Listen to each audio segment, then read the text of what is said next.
Tokkoffaan dhugaa dubbachuudha. Lammaffaan amaanaa eeggachuudha. Sadaffaan araamarraa tikfamuudha. Arfaffaan araamarraa qaanfachuudha. Shanaffaan jal'ummaa qabaachuudha. Ja'affaan arjummaa qabaachuudha. Torbaffaan baallama guutuudha. Saddeetaffaan ollaa fi ollaa gaarii ta'uudha. Saglaffaan nama qabu badhaadheetti gargaaruudha. Kurnaffaan Kaaffee naamusni nyaata meeqa? naamusni nyaata saddeeti. Tokkoffaan bismillaa jechuudha. Lammaffaan sheexaanni bitaadhaa nyaata ati mirgaa nyaachuudha.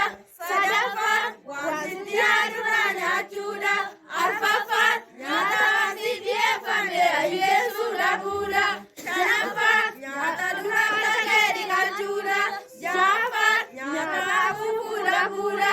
Torbaffaan jalqaba nyaataatti bismillaa jechuu yoo dagatte yeruma yaadatte bismillaa yaa walii waahidii jechuudha.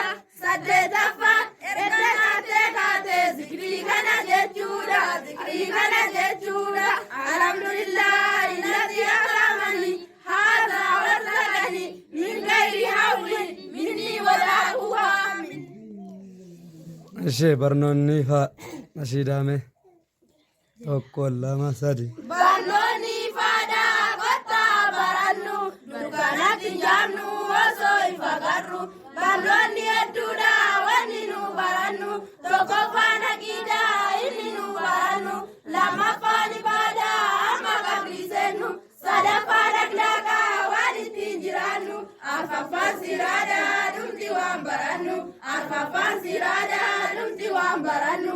Manaan aqiidaadhaa afaan Oromooti.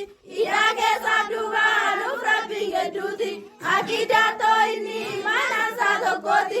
Manaasaa yoo barree walitti nufuuti. Manaasaa yoo barree walitti nufuuti. Milkiin duniyaa baakiyaa too hidhaan argamti.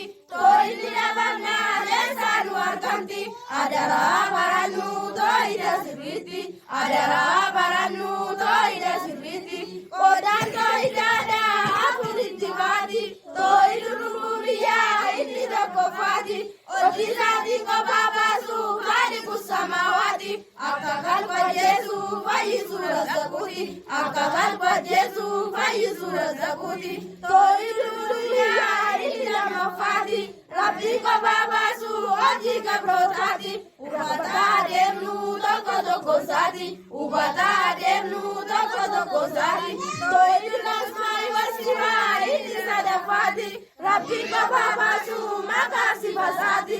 Rabbiin kophaa baasuu maqaa sifasaati. Too hidhuun mutaabaa inni arfaffaati. Rabbii kophaa baasuu hordofuu isaati. Isa jaallachuudhaa keessaa fi duubaani.